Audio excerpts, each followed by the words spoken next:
ජනමතය වැඩසටහනත් සමග. ජනමතය ශ්‍රී ලංකාව පුරා සිසාරා යමින් ඔබ ඡන්දේ දිය යුතු අපේක්ෂකයින් කවුද? ඡන්දේ නොදිය යුතු අපේක්ෂකයින් කවුද කියා තෝරා බේරා දෙන්නට යම් උත්සාහයක් දරනවා. ශ්‍රී ලංකා මානව හිමිකම් සංවිධානය අනුග්‍රහය දක්වනවා මේ වැඩසටහන් පෙළට. මන්ද ඔවුන් තුළ යම්කිසි විශ්වාසයක් තිබෙනවා. සැබෑ අපේක්ෂකයා තෝරා ගැනීම පවා මානව අයිතිවාසිකමක් කියලා. ඒ නිසා අප ඔබට සිත් TV සමග එකතු වී අප ඔබට යම්කිසි ඉඟියක් සපයනවා. අපේක්ෂකයින් සමග කතා බහ කරමින් මේ අය අතරින් සැබෑ පුද්ගලයා කවුද කියා තෝරා බේරා ගන්න. අප එනවා පුත්තලම පැත්තට, වයඹ පළාතට, පුත්තලම් දිස්ත්‍රික්කයට.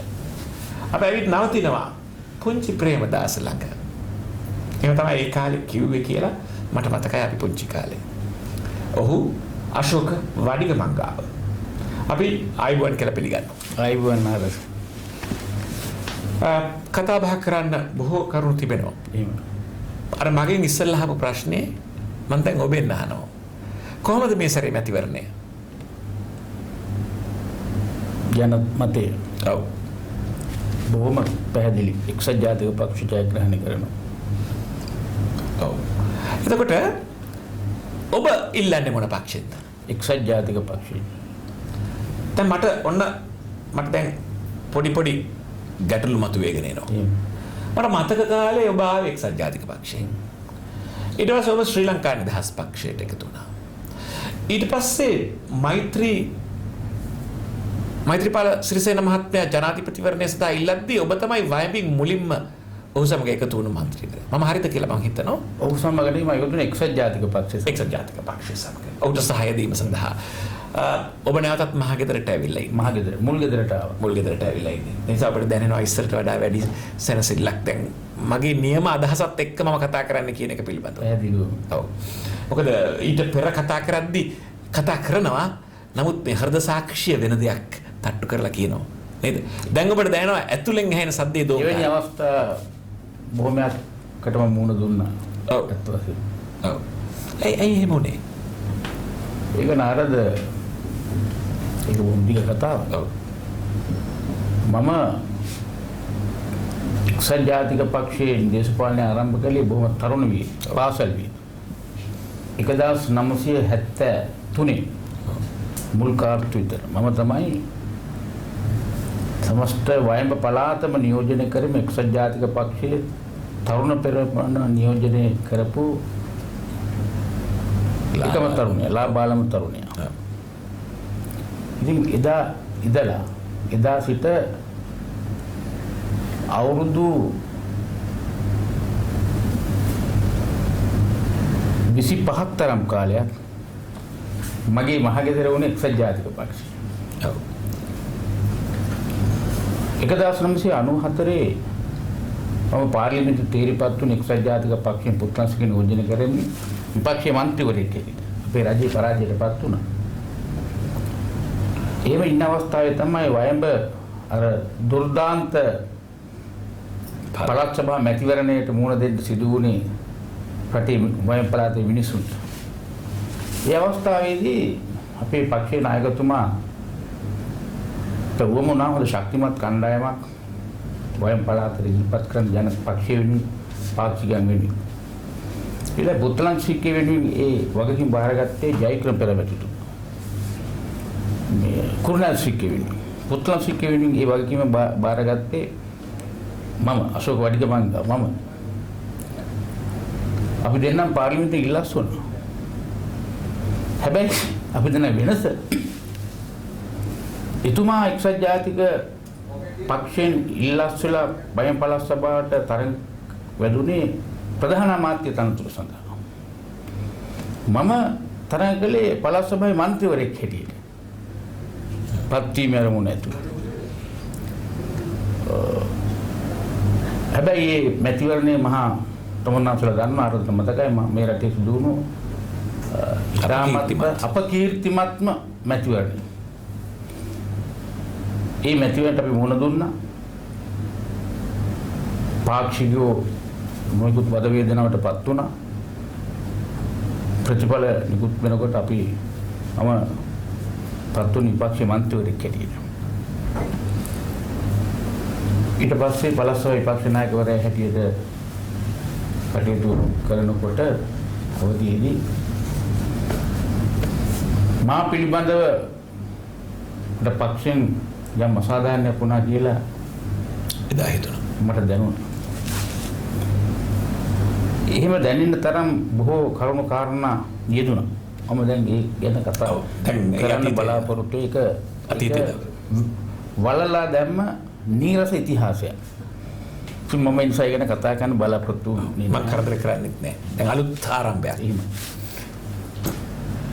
හැබැයි මම වෙනස් වුණායි කියලා මම ශ්‍රී ලංකා දාස් පක්ෂයේ සමාජිකත්වයේ ගත්තේ නැහැ. ලබාගෙන නැහැ. මම හිටපු ජනාධිපතිතුමාට මම කිව්වා මම ඔබතුමා ළඟට එන්නේ ප්‍රතිපත්තියක් ඇතුව. ඒ තමයි මම පුරවැසියෙක් හැටියට මේ යුද්ධයේ අවසාන වෙනවා දකින්න කැමති. රටේ සෑම පුරවැසියෙකුගේ බලාපොරොත්තු ඒකයි. එතන මමත් ඉන්නවා. ඉතින් දැන් මට එතන පොඩි ප්‍රශ්නයක් තියෙනවා. දැන් ඔය එහෙම ඔබ පැත්ත මාරු කරන අවස්ථාවේදී ඔබත් එක්ක හිටියනේ පාක්ෂික විශාල සංඛ්‍යාවක්. මම දන්න තරමින් ඔබට විශාල ජන ප්‍රසාදයක් තිබුණු മന്ത്രിවරයෙක්ගේ පළාත්වල. එතකොට මොකද ඒකට හේතුවක් කියලා ඉන්න ඕනේ ඔබ තමයි උදාගම ගෙනල්ලා මේ වල්බිහ වෙලා තිබුණු කැලෑවද ප්‍රදේශ සංවර්ධනය කරලා මිනිස්සුන්ට ගෙවල් දීලා ඒ ප්‍රදේශ අලුත් නව ජීවියක් ලබා දුන්න පුද්ගලයා පැත්තේ. අලුත් ප්‍රතිජනන් අලුත් ශිෂ්ටාචාරයක් උදා කළා. එහෙම මිනිසයාත් එක්ක ජනතාවක් හිටියනේ. ඔවුන්ටත් තියෙනවනේ පක්ෂ දේශපාලන ප්‍රතිපත්තියක්. දැන් ඔබ පසුපස එන කෙනා තමන්ගේ ප්‍රතිපත්තියත් එක්කනේ එන්නේ. ඒතර ඔබ පක්ෂය මාරු කළාම ඒගොල්ලෝ අනාථ වෙන්නේ නැද්ද? අස්තරමං වෙන්නේ නැද්ද? ඒගොල්ලෝ ඔබත් එක්ක එහෙම හිටියද? මොකද උනේ? බහුතරය විශාල පිටසක් මාත් එක්ක හිටියා. දැන් ඒකට හොඳම උදාහරණයක් මම කියන්න නාරද 1980 අතුරු මැතිවරණයට තමයි ගියාජාදන මැතිතුමා මම තරුණ අපේක්ෂකයෙක් දැම්මේ. ඒ වෙලෙම නීති විද්‍යාවේ අධ්‍යාපන ආධාර වෙලා ඒ මැතිවරණයට අපේ රජයේ සියලු ශක්තිය අයිතු බලපෑම් නෙමෙයි මැතිවරණේ දිනන්න උවමනා කරන සංවිධාන ජාලේ ජීවත් කෙරුවා. සාධාරණ ප්‍රජාතන්ත්‍රවාදී. ඒකට සරල උදාහරණයක් තමයි සියලුම මැතිතුරු මාව ජයග්‍රහණය කරන්න ආනමඩුවට ආවා. ගම් වලට ගියා කතා කරුවා. මොකද ඒ වෙනකොට 77 මහා මැතිවරණයේදී බයඹ පළාතින්ම ශ්‍රී ලංකා දාස් පක්ෂ ජයග්‍රහණය කරපු එකම මැතිවෙන්න කොට්ටාසේ ආනෝල්ඩ් මැතිවෙන්න කොට්ටාසේ මගේ සහෝදරයා ඥාති සහෝදරයා සද්දත් වඩිකමංගම එතුමාට එරෙහිව මැතිවරණ 30ක් ඉදිරිපත් වුණාම ශ්‍රේෂ්ඨාධිකරණයේ එතුමාගේ ධූරය අහෝසි කළා. ඒ පුරප්පාඩු පුරවන්න තමයි අතුරු මැතිවරණ. ඒ අතුරු මැතිවරණ තමයි ශ්‍රී ලංකාන්ත පක්ෂේ නැවත එතුමා තරයි කොට එක්සත් ජාතික පක්ෂයෙන් වඩිකමංගවල දෙන්නේ. ජයදන් මැතිතුමා කිව්වා. වගේ කෘත්‍යාධිකාරිම වඩිකමංගාව පරද්දන්න මම වඩිකමංගාව කෙනෙක් තරගයට දානවා කියලා. ඒක තමයි මම පත් කළේ. එතන ඉඳලා අපි ඊට පසු පවත්වපු හැම මැතිවරයක්ම 2004 දක්වා මම තනියම ඒ මැතිවරණ කොට්ටාසේ හැම මැතිවරණයකදීම එක්සත් ජාතික පක්ෂයට වැඩි ඡන්ද ජයග්‍රහණය කර දුන්න ඒ ජනතාවත් එක්ක. ඒක ගෞරවය මට වඩා ජනතාවට ලැබිය යුතුයි. ඒව උනේ මම දේශපාලන පාටනුව නෙමෙයි ජනතාවට සේවය කළේ. ජනතාව මොකද මම නියෝජනය කරපු ප්‍රදේශයේ ජනතාව අතිශයින්ම දුප්පත් අසරණ අහිංසක. ඒ ජනතාවගේ හදගස්ම මට හොඳට දැනුණා. මොකද මමත් සාමාන්‍ය ඒ ජනතාව අතරේ මතුවෙච්ච මිනිහෙක් නෙමෙයි මම. ඒ නිසා මට ඒ ජනතාවට සමීප වෙන්න එක පහසු වුණා. ලෙහෙසි වුණා. ඒ ජනතාවගේ අදහස් තේරුම් ගැනීමේ ශක්තිය මට හොඳටම මගේ මුළු ශරීරය පුරාම තිබුණා කිව්වොත් ඒක අතිශෝක්තියක් නෙමෙයි. ඒ නිසා ජනතාවට මම ආදරය කළා, ජනතාව මට ආදරය කළා. ඒ නිසා හැම මැතිවරණයක්ම දිනුවා. හැබැයි 94 මම පළාත් සභාවට ආවේ සියල්ල මන්ත්‍රී ධූරේ පරිත්‍යාග කළා. මා සතෝ දුණු සංවිධායක ධූරේ පරිත්‍යාග කළා. තමයි ආවේ. ඊට පස්සේ වෙනත් කෙනෙක් තමයි මේ ආසනෙන්ගේ ජනතාව වගකීම පැවරුනේ. කනගාටුව එහෙම මැතිවරණය එහෙම දිනපු ආසනයක් අද වෙනකොට ලොකු අගාධයකට ගමන් කරලා තියෙනවා. හැබැයි මේ මැතිවරණය දැන් අපි ඉදිරියේ තව දින 27කින් මේ පවත්වන මැතිවරණයේදී මම ඒ කඩා වැටුණු ප්‍රමාණය අවම කරන්න මම උත්සාහ කරනවා. ජනතාවත් මේ මැතිවරණය මගේ නැහැ මනාපසටන. එහෙම කරන්න මට ඕනේ මගේ ඒ ජනතාව මගේ පරිණි මිත්‍ර විශ්වාසයි අලුත් තරුණ පරපුර ගැන මට ලොකු විශ්වාසයක් තියෙනවා. මොකද මොහොම ඊළඟට පුත්ලන්සික්ගේ පරිණි මිත්‍රයෝ දැන් අද බලන්න මම 1980 පාර්ලිමේන්තුවට යනකොට ඒ ගමනට මට ශක්තිය දුන්න දැන් කණ්ඩායමක් කියන්නේ ඉදිසි අපේ ෆෙසස් පෙරා මැතිතුමා හැරල් හේරත් මැතිතුමා මේ ආසන නියෝජනය කළා. හරින්ද්‍ර කොරයා මැතිතුමා අල්ලපුවා. පුත්තලම දැන් මම නියෝජනය කරන පුත්තලම ආසය නයින මක්කාර මැතිතුමා. ඊළඟට ආනමඩුව ලාබාල මන්ත්‍රය හිට මම. අද අපි පස් දෙනා තාම ජීවත් වෙන්නේ මේ වෙනකොට මං විතරයි. හැබැයි මම එදා මේ සියලු නායකින් එක්ක බොහොම සමීපව ඒගොල්ලන්ගේ තිබුණු මේ මහා දැවැන්ත දේශපාලන ශක්තිය දැනුම මගේ දේශපාලන ඉදිරියට මම පාවිච්චි කළා.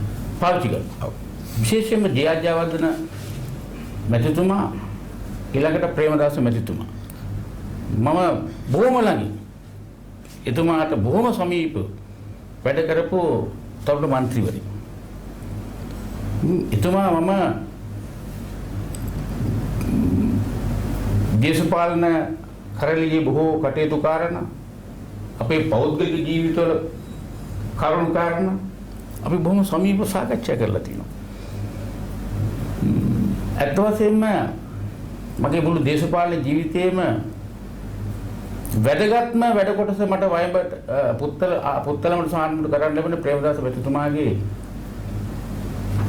කාලේදී එතුමා අගමැති ධූරේ දරන කාලේ. ඔව්.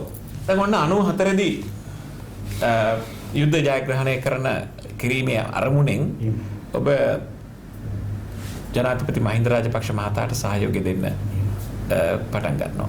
94 2004 නේ 2004 දී. ඔව්.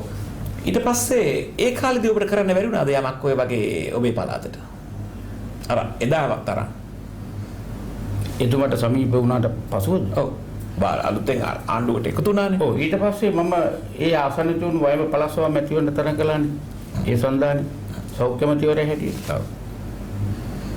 සෞඛ්‍ය ශාස්ත්‍රයේට මගින් විශාල සේවාවක් මට කරන්න ඇත්ත වශයෙන්ම පුළුවන් වුණා.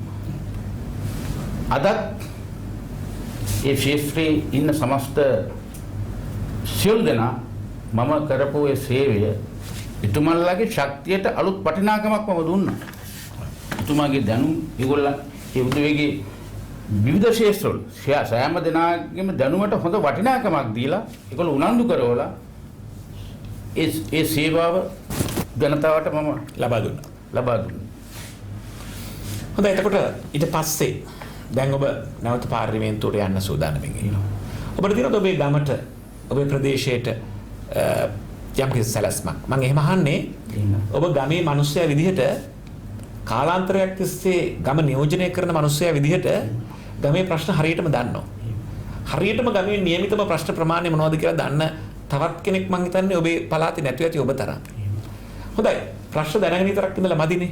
අපි ඡන්ද දෙන්නේ නැහැ. ප්‍රශ්න දැනගත්තට. අපි ඡන්ද දෙන්නේ අපේ ප්‍රශ්නට උත්තර දෙනවල. ඔබට උත්තර තියනවද මේ ප්‍රශ්න වලට? සැලසුම් තියනවද? නාරද ඔබ අහපු ප්‍රශ්නේ ඉතාමත් වැදගත් කාලේ ප්‍රශ්නයක්. දැන් අපි අවුරුදු 20ක් 22ක් තරම් කාලයක් පක්ෂයක් හැටියට පක්ෂයක් පාක්ෂිකනු අපි ජයග්‍රහණයේ සතුට ලැබලා තිබුණේ නැහැ. පරාජයටපත් වුණා. ඒක ජනතාවගේ කැමැත්ත. අපි බොහොම ගෞරවයෙන් තමයි පිළිගත්තේ. හැබැයි මේ ගත වුණු අවුරුදු 20ක කාලය තුල රටේ පුරවැසියන් හැටියට අපි කියවුවා මෙහෙම ජන ජීවිත හැටියට ඒ වැඩි හිටි අලුත් පරපුරක් ඇති වුණා. තරුණ පරපුරක් දැනුගා. මේ දැනුගත් තරුණ පරපුරගේ අවශ්‍යතා ඕනෑපාකම් ඔවුන්ගේ ඉගෙනගත්ත ප්‍රමාණය තරමට ඔවුන්ට ඔවුන්ගේ ආර්ථික දියුණුව සලසා ගන්න බැරි අවස්ථා බොහොමයි. ඉතින් මේවා අවුරුදු 20ක් තුළ ඇති වුණු මම දකින්නේ අලුත් ප්‍රශ්න. මේ අලුත් ප්‍රශ්න වලට පැරණි උත්තර හරියන්නේ නැහැ. නාරද. අලුත් ප්‍රශ්න වලට අලුත් පිළිතුරු ලැබෙන්න ඕනේ. ඒකයි ජීවිතේ. ඉතින් මම විශ්වාස කරනවා මගේ දැඩි විශ්වාසයක් තියෙනවා. අපේ අධ්‍යක්ෂින් බහුල නායකයෙක් තමයි අපේ පක්ෂ නායකතුමා. මුදුරු අනාගතේ මේ රටේ ජනතාව මේ රටේ වගකීම එතුමාට ලබන 18 වෙනිදා බාර දෙන්න එතුමාට මේ රටේ අග්‍රාමාත්‍යවරයා හැටියට. ඉතින් මට පේනවා එතුමාගේ දැක්ම. එතුමාගේ නිවැරදි දැක්ම. පරිණත දැක්ම මේ රටේ අලුත් ඒ ප්‍රශ්න වලට අලුත් පිළිතුරු දෙන්න සැබවින්ම එතුමාට හැකියාව තියෙන බව මට දැඩි විශ්වාසයක් මා තුළ තියෙනවා. ඉතින් ඒ ශක්තිය තුළ ජනවරමින් පත්වෙන මහජන නියෝජ්‍ය හැටියට අපිට පුළුවන්කම ලැබෙනවා අනිවාර්යයෙන්ම අපි නියෝජනය කරන ප්‍රදේශවල ජනතාව විශේෂයෙන්ම තරුණ පරපුරේ ඒ ඔවුන්ගේ බලාපොරොත්තු ඉටු වෙන ආකාරයට ඔවුන් සමග සාකච්ඡා කරමින් ඔවුන් පිළිගන්න ඔවුන් අපිට පෙන්වා දෙන කරුණුවට අපේ රජයේ ප්‍රතිපත්ති තුළ වැඩ පිළිවෙල තුළ ක්‍රියාදාමයන් ඒ තරුණ පරපුරටත් ජනතාවටත් ලබා දැන් එක උදාහරණයක් නතරත් මම කියන්නම් මම 1980 මන්ත්‍රීවරයා වෙනකොට බොහොම ලංකාවේ නොදියුණු මැතිවරණ කොට්ටාසින් ආනමඩු කියන්නේ බොහොම දුෂ්කරයි. බොහොම අතිශයින්ම ඒක ඒ ජනතාවට නගහුරයක් නෙමෙයි මම කියන්නේ. මොකද ඒ දුක මමත් විඳපු තරුණෙක් කියලා දරුවෙක්. මට මතකයි අතුරු මැතිවරණයේදී යන වෙලාවේදී එක්තරා ජියාජාල මැතිතුමක් තුනා ගාම්සරේ මහත්තයාත් තුනා ප්‍රේමදාස මැතිතුමා තබ්බෝ කියන ජීසන් නායක මාමා ජීසන් ජනපද ගොවි ජනපද ව්‍යාපාරික රැස් ගොවින් විසින් සංවිධානය කරපු රැස්වීම. හැබැයි වැව තිබුණා වතුරේ. වැවයට කුඹුර තිබුණා වියලි කුඹුර වතුරේ. ඒ වේදිකාවේදී මට අදහසක් මතුවුණා මම ඒ වෙලාවෙම ප්‍රකාශ මොකද්ද මම කිව්වා මේ මැතිවරණේ තමුන්නාසලා මට ජනවරමක් දුන්නොත් තමුන්නාසලගේ සේවකයා වෙන්න මම මැරෙන්න කලින් මම මේ පොළොව තෙත් කර දෙන මහ ජලාශ ගොඩනගනවා කියලා. ඒකද මම මේ කුටිටු කරලා ඉවරයි. අද පුත්තලන් සික්ක ජනතාව ඒව බලාපොරොත්තු වෙන්නේ නැහැ. ජනතාව ඒවා ඉල්ලගෙන ගියේ. මම පාවිච්චි කළේ මට පාර්ලිමේන්තු ලයිබ්‍රරියට මම ගියහම මම වැඩිපුරම ওই පුස්තකාලේ පාවිච්චි කළා. අපි එහෙම කීප දෙනෙක් හිටියා. මට ওই පුස්තකාලේ ප්‍රයෝජනෙ ගන්න කියලා වැඩිපුරම මට කියා දුන්න උත්තමයා තමයි W දහනායකවරතුමා. එතුමා හරියට පොත් කියවන කෙනෙක්. පොත්පත් කියපු කෙනෙක්. පොත් ලියපු. ඔව් තව හිටියා අපේ ප්‍රේමදාස ජනාධිපතිතුමා ගාම්සානායක ලලිත තුලත්මදී යෝගේශ්වරම් සිව සිදම්බරම් ඒ අමෘතලිංගම් ඔය මගේ දැසට අහුණු වියත් පුද්ගලයෝ ඉතින් ඒ ආభాෂය මට හොඳටම ලැබුණා. අද දක්වා ඒක තියෙනවා මල්ල. මම ඒක පාවිච්චි කරනවා. මම දැනුම හොයාගෙන යනවා. පොඩි කෙනෙක් වුණත් මට හොඳ දෙයක් වොත් මම ඒක පිළිපදිනවා. ඒ අනුව ක්‍රියා කරන්න උත්සාහ කරන්නේ. දැන් මේ ඉතින් මම කියන්න ආවේ නාරද ඉගිනිමිටි ව්‍යාපාරය කියන්නේ අද මේ පුත්තලන් ශ්‍රීකේ තියෙන විශාලතම වාරි මාර්ග ව්‍යාපෘති. නීලබැම්ම ව්‍යාපෘති, වාරි මාර්ග ව්‍යාපාරය, රදීවැලි ව්‍යාපාරය, කොට්ටබද්ද ව්‍යාපාරය, සියම්පලංගොට ව්‍යාපාරය, ගල්කිස්ස අමුණ ව්‍යාපාරය. අද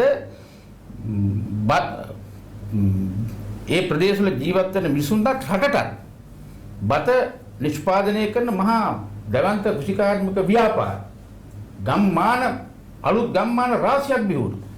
දැන් මගේ ප්‍රශ්නේ එකත් එක්ක එන එතෙන් අතුරු ප්‍රශ්නයක්. අතුරු ප්‍රශ්නෙට කලින් මේක මම කියන්න ඔබතුමාට. ලබන 17 වෙනිදා මට වරමක් ලැබුණොත් ජනතා මට විශ්වාසය වරම දෙන බව. ඒ නිසා මම මේවට මේ මම ඔබට මේ කියන දේ මම මේ දින කිව්වේ අගමැතිතුමා අවධානයට යොමු කරපු කරුණක් මම කියන්නේ. ඉගිනි මිටිය වගේ ජලාශ ඉගිනි මිටියට නොදෙවෙනි ඉගිනි මිටිය වගේ දෙකක් කියන්න පුළුවන් ජලාශයක් මම මේ මහ පොළොවේ මතු කරනවා. තවත් හෙක්ටර් 25000ක් අලුත් තරුණයින්ට දෙනවා. ජය වේවා. මොකද දැන් මේ අපේ රටේ ඡන්ද ලං වෙනකොට දේශපාලකයෝ විවිධාකාර වූ පොරොන්දු දෙනවා. බොහොම ලස්සන සීනි බෝල සහින දෙනවා. දැන් ඔබ අපිට කියලා පෙන්නවා ඔබ පසුගිය කාලේ කරපු දේවල් ටික. ඒ කරපු දේවල් දිහා බැලුවම ඔබට ඉගිනි මිටිය වගේ තව ජලාශයක් හදන එක ලොකු දෙයක් කියලා අපිට හිතෙන්නේ නැහැ. අනිත් කාරණාව තමයි දැන් මම දැක්ක මේ මෑතකදී බෝක්කුවක් හදලා තියෙනවා. පළාතේ മന്ത്രിතුමාගේ නම දාලා තියෙනවා. ඒ മന്ത്രിතුමා බෝක්කුව හැදුවා කියලා. දැන් මේ මහජන සල්ලි වලින් මේවා හදන්නේ. මොකද മന്ത്രിතුමාගේ සාක්කුවෙන් ඇදලා අරන් හදනව නෙමෙයිනේ. හැබැයි බෝක්කුව හදලා බෝක්කුවේ නම දානවා මේ മന്ത്രിතුමා හැදුවා කියලා. එතෙ මෙහෙම ඉන්න සමාජයක මම අදයි අහගත්තේ වැසිකිලි විවෘත කරු මැති ඇමතුරුත් අපේ රටේ හිටියනේ පසුගිය කාලේ. ඔව්. මම අදයි දැනගත්තේ මේ තා විශාල ජලාශ ප්‍රමාණයක් හදන්න ඔබ මේ ඉදිරිපත් වුණා කියන එක පිළිබඳව. ඒවට මේ ප්‍රචාරයක් නැත්තේ ඇයි? ප්‍රසිද්ධියක් නැත්තේ ඇයි? නාරද මම මන්ත්‍රීවරයෙක් ඇමතිවරයෙක් හැටියට වැඩ කළා. මේ රටේ සේවය කළා මම මගේ නම යම් තැනක සඳහන් වුණා නම් ඒ ව්‍යාපෘතියක් කරලා ඒක ජනතාවට බාර දෙන අවස්ථාවේදී රාජ්‍ය මැති ඇමතිවරු ප්‍රධානී ගැල්ල විවෘත කරන අවස්ථාවේ ඒ හදපු සමරු පල්ක පමණයි. අවුරුදු 6ක් මේ රටේ ඉඩම් ඇමතිවරයෙක් හිටියා. අඩුමතරේ මගේ අමාත්‍යාංශයත් මගේ පින්තූරයක් දාන්න මම දුන්නේ. මම හැමදාම හිතුවේ මම යහපත් දෙයක් ජනතාවට කළා නම් ඒ යහපත් දේ පිළිබඳ මතකයේ තියෙන්න ඕනේ මේ මිනිසුන්ගේ හදවත් තුල විතරයි. මගේ විශ්වාසයේ අනු ජනතාව ඒ පණිවිඩය මට දුන්නා. ඒක මම බොහොම අගය කොට සැලකනවා. හොඳයි. අපි තරමක් වෙනස් මේ මත වේදාත්මක කරුණක් පිළිබඳව කතා බහ කරන්න යනවා. ඒක අපේ ප්‍රේක්ෂක බලාපොරොත්තු වෙනවා. ඔබ කොහොමද මත වේදාත්මක කරුණ වලට මුහුණ දෙන්නේ කියලා. මොකද අපි දේශපාලකයන් දිහා බලාගෙන අත්පොලසන් දෙන ප්‍රේක්ෂක පිරිසක් නෙමෙයි බිහි කරන්නේ. අපි බිහි කරන්නේ දේශපාලකයට වඩා ඉස්සරහින් ඉන්න පිරිසක්. මේ දේශපාලකයා දිහා බැලුවම සාමාන්‍ය මහ ජනතාවට ප්‍රේක්ෂකයාට තේරෙන්න ඕනේ මෙයා මොන જાතිය සතෙක්ද කියන එක පිළිබඳව. ඒක ඔබට වාසියක්. ඔබ වංචාකාරයෙක් නොවන තරමට ඒක ඔබට වාසියක්. මොකද ඔබේ මතු පිටින් පේන්නේ නැති ඔබේ යහගුණය ප්‍රේක්ෂකයන්ට දැක බලා ගන්න පුළුවන් වෙනවා. බොහොම සරල උත්තරයක් ඔබතුමාට දෙනවා. දැන් මම මුලින් කිව්වනේ මං කරපු ව්‍යාපාර ඉඩම් ඇමතිවරයා හිටියනේ. මගේ අත්සන තියෙන ස්වර්ණ භූමිය පු මේ රටේ තියෙනවා 7,60,000ක් නාරද. මට ප්‍රේමදාස ජනාධිපතිතුමා මම ඉඩම් ඇමතිවට පත් කළා. මට විශේෂ බලයක් දුන්නා අති විශේෂ ගැසට් නිවේදනය. පැය 24ක් යන්නක. ඉඩම් පැවරීමේ බලය ජනතාවට. මම ඒක ඉතාමත් මොකද එතුමා ජනතාවට එතුමාගේ ජනාධිපති පොරොන්දු දුන්නා මේ රටේ ජනතාවට. ඉඩම් අක්කර 6 ලක්ෂයක් බෙදනවායි කියලා. ඒ කාර්ය ඉටු කරන්න බාර දුන්නේ මට වගකීම. විශ්වාසයක්. මම ඒක අකුරට ඉටු කළා. හැබැයි එහෙම කරපු මම නාරද මම බොහොම අභිමානවත් කියනවා. මම මේ කියන දේ අනිත් මගේ සමකාලීන හිටපු වර්තමාන හිටපු මැතිවතුන් අගහරුවක් නෙවෙයි මේක. මම කියනවා මෙච්චර ව්‍යාපාර කරු මට අද වෙනකල් මම බින්ගගලක අයිතියක් කරන්නේ නැහැ. මෙච්චර ඉඩම් බිලුන මේ ලංකාවේ කිසි බින්ගගලක අයිතියක් මම අරන්නේ නැහැ. අද මං කරපු ව්‍යාපාරවල ඒ ජනතාව තමන්ගේ දරුවන්ට ඒ උපේන පියට ගියලා ඉඳලා දරුවන්ට කන්න දෙනකොට මම තාම නගරේ වෙළඳ පොට ගිහිල්ලා කිලෝ 10ක බෑග් එකක් අරගෙන එනවා සතියේ දවසක් මං ගෙදර යනකොට. දැන් ඔය තත් මම බොහොම සතුටින් කියන්නේ. බොහොම හොඳයි. ඔය තත්වය මැතිවරණයෙන් පස්සෙත් එහෙම තියෙනවද? නාට දැන් මගේ අවුරුදු 24 මම පාර්ලිමේන්තුවේ දැන් 62යි. තව ඕනනම් අවුරුදු 20ක් ජීවත් වෙයි නැත්නම් 15ක් ජීවත් වෙයි. ඒ ටිකත් එහෙම තමයි. මගේ දරුවන්ට මගේ ධනෙ මම දීලා තියෙන ඒ තමයි අධ්‍යාපනය. මට ඒ ඇති. හොඳයි. දැන් මම අර ඉස්සර පටන් ගත්ත කතන්දරේ මත ભેදාත්මක කරුණු ගැන. දැන් ඔය හිටපු ජනාධිපතිතුමා සම්බන්ධවත් ඔබ හිටියා. ඔබට ළඟින් ඔබ හිටියා ආශ්‍රය කළා. ඔබ එක්සත් ජාතික පක්ෂයේ ඉන්න කාලේ යම් යම් වැදගත් අවස්ථා තීරණාත්මක අවස්ථාවන් වලදී නිර්භීතව අදහස් දැක්වුවා. එහෙම. ඔබට සමහර වෙලාවට පක්ෂයේ යම්කිසි වැරදි තීරණයක් ගන්න වෙලාවක ඔබ බය නැතුව කතා කළා. ලස්සන කතාවක් මට මතක් වුණා. මේ අත කියන්න ඕන එකක්. ඔබට මතකද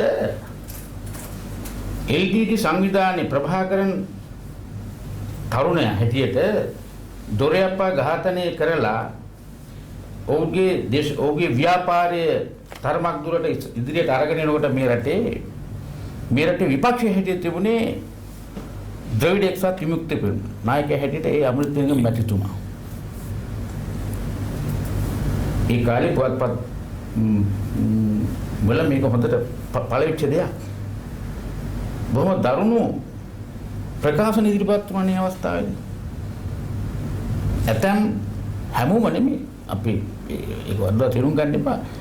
ඒ ප්‍රභාකරන්ගේ මතයට හිස නමපු බලලෝභී දේශපාලඥයින් ද්‍රවිඩ මේ රටට අහිතකර රටේ සමගිය බෙදන අදහස් ප්‍රකාශ කළානේ. මම ඒවා එකින් එකට කියන්න යන්නේ නැහැ. ඒ වෙලාවේ ජයාජල් මහත්තයාට මේක මැතිතුමාට මේක බරපතල ප්‍රශ්නයක් වුණා. හැබැයි එතුමා රටේ රාජ්‍ය නායකයා. එතුමා සම්බරව එතුමාගේ අදහස් ඉදිරිපත් කරන ජාත්‍යන්තරයට දිනා ගන්න ඕන බරපතල ප්‍රශ්නයක්. හැබැයි මේ නොහොඹිනා කතාවට පිළිතුරු දීමේ අවශ්‍යතාවය එතුමාට තිබුණා. එතුමා එතකොට පාර්ලිමේන්තු නියෝජනය කරන්නේ මට මතකයි එක දවසක් අපිව කැඳේවා වෝට් ප්ලේස් එකට. මම ඕනනම් කියන්නම් කවුද නම් කියලා. GM ප්‍රේමචන්ද. අද එතුමා ජීවිතුන් අතර ජින්දදාස වීරසිංහ. සමරවීර වීරවංශ. ARMB අත්තනායක. මම අපි පස් දෙනෙක්. වෝට් ප්ලේස් එකකින් ගියා. සාමාන්‍ය පාර්ලිමේන්තුවේ කෑ ගහන අය ඔය කට්ටිය. ඒ කාලේ. පොතවට මතකයි. කියනකොට එතුමාගේ නිවසේ හිටියා මේ කාලේ හිටු ශ්‍රේෂ්ඨ නීතිඥ කීවලනි. SW සමාන SW ජයවර්ධන තුමාගේ සහෝදර රාජනීතිඥ චොක්සි ජෝර්ජ් කන්දප්පා හර්මන්ජේ පෙරේරා පෝල් පෙරේරා ඔම කණ්ඩායම. ඉතින් අපිට තේපයන් සංග්‍රහයක් එහෙම දීලා කිව්වා හෙට දින පාර්ලිමේන්තුවේ විවාදයේදී මේ ඔක්කොම මේ හංසාටික තියෙන දේවල් මම කියන්නේ. අමෘතලිංග මැතිතුමා මහත්මයා කරපු මේ ප්‍රකාශයට තමුන් නැහැ පිළිතුරු දෙන්න ඕන. ඒකට අවශ්‍ය නීතිමය උපදෙස් මේ කණ්ඩායම තමුන්නාස ලබා දෙයි. ඒක හොඳට අවබෝධ කරගෙන හෙට ගිහිල්ලා ඒ සියලු ප්‍රශ්න උත්තර දෙන්න. ඉතින් අපි තරුණ മന്ത്രിවරුනේ මට මාව සම්බන්ධ කරේ හර්මන්ජේ පෙරමැතිතුමාට. ඉතින් එතුමා අපිට දුන්නා ඒ විවාදයට ඕන කරන වැදගත් කරුණු. ඉතින් අපි ඔක්කොම සටහන් කරගෙන ශ්‍රාවකයෙක් ගිහිල්ලා ඉතින් අපි මේවා පිළිබඳව හොඳට මට මතකයි මම මේ කාමරේ දොර වහගෙන දැන් කතා පවත්වන ප්‍රැක්ටිස් කරලා මිලර් එක දිහා බලලා. ඉතින් කතා පවත්වලා සමහර කතා මම ලිව්වා හාෆ් සීට් වල. ලියලියා සාරාංශය හරවත් කෙරුවා එක කොලේට ඉඳලා. ඉතින් එක කොලේට මේ කතන්දරේ ගන්නකොට මගේ ඔළුවට ඇතුල්ලා ඉවරයි. කියන්න ඕන දේ. කියන්න ඕන දේ. ඉතින් මේ ගිහලා කළා. හොඳම කතා කළේ ජී.එම්. ප්‍රේමචන්ද්‍ර මැතිතුමා. බොහොම දක්ෂ කතිකේ. දක්ෂ කතිකේ. අපේ මම සතුටු එක එතුමා අපේ පළාතේ නියෝජනය කරපු මන්ත්‍රීවරයෙක්. අපි බොහොම සතුටින් ආවා. ඇවිල්ලා අපි නසාවත් ඉන්නකොට පහවදායි පණිවිඩයක් එනවා. ඉච්චි කතා කළා. මිනික් දුල මෙතුමා මේ පණිවිඩය අපිට දුන්නා. ඉතින් අපි හිතුවා දැන් අපි වැඩි ඩියුටි එකක් කරන්නේ. අපේ කාර්යය හරියට කළා. දැන් අපිට ලොකු ස්තුති කරන්න වෙන්න ඇති. මොකක් හරි දැන් අපිට අමුතු ප්‍රාණයක් ඇවිල්ලා දුන්නා. ගියා. තේත් බොන්නු දැන් අපිට එතුමා බොහොම ස්තුති කළා. ස්තුති කළා අවසානයේ එතුමා කිව්වා බොහොම හොඳයි. හැබැයි හෙට දවසේ පාර්ලිමේන්තුවේ සියලු කතා ඔක්කොම ඉල්ලාස් කරගන්න කිව්වා. අපි ඒක කළා. එතුමාට ඕනකම තිබුණේ ප්‍රශ්නේ ඒ උදවේ කියපු දෙයට උත්තරේ දීලා බලන්න ඥානවන්ත ප්‍රඥාවන්ත දේශ උපක්‍රමශීලී මෑත ඉතිහාසයේ තිබු උපක්‍රමශීලීම නායකයෙක්. දැන් මම ආයන පරතරට මොකද මම ඇදගෙන යනවනේ ඔබ වෙන තැන් වලට. බොහොම රසවත් ඉතිහාසයක් ඔබට තියෙනවා. ඔබත් එක්ක මේ වගේ සුළු වෙලාවක් නෙමෙයි අපි කතා කරන්නේ. ඊට වඩා දීර්ඝ වෙලාවක් කතා කළා. මොකද ලංකාවේ අද පාර්ලිමේන්තුවේ ඉන්න පැරණිතම මන්ත්‍රීවරයෙක් ඔබ. මං මේ අර 62යි කිව්වම මට එකපාරටම මේ පුදුම හිතුණා මේ පෙනුමත් එක්ක එහෙම ගතියක් නැතේද? කොහොමද මෙච්චර වයසක් වෙන්නේ මේ කියලා. හැබැයි මට මතකයි අපි කුඩා කාලේදී ඔබ රටේ හිටපු හොඳ ක්‍රීඩකයෙක්. ඔව් මොනවද ක්‍රීඩා කරේ? දහවනි මම පිටව පාසල් වාර්තාවත් තුන 1968. කොයිද ඉස්කෝලේ ගියේ? මම ආනමඩුවෙන් පටන් අරගෙන මේ ඉබ්බාගෝ මධ්‍ය මහාවිද්‍යාලේ ඊට පස්සේ මට ජිසත් හම්බුණා පණිවිඩේ ධර්මපාලේට. මොකද මගේ පියා නැති වුණාම ඒ අවස්ථාවට උදා වුණා මම තීන්දුව කළා එතෙන්ට යන්න. මොකද මගේ තාත්තගේ තන්නේ හිටියේ. ඉතින් මම ගිහිල්ලා තමයි ඉගෙන ගත්තේ. දෙයින් වගේ පැනීමත් කරා හොඳට නේද? එහෙමයි. හොඳයි.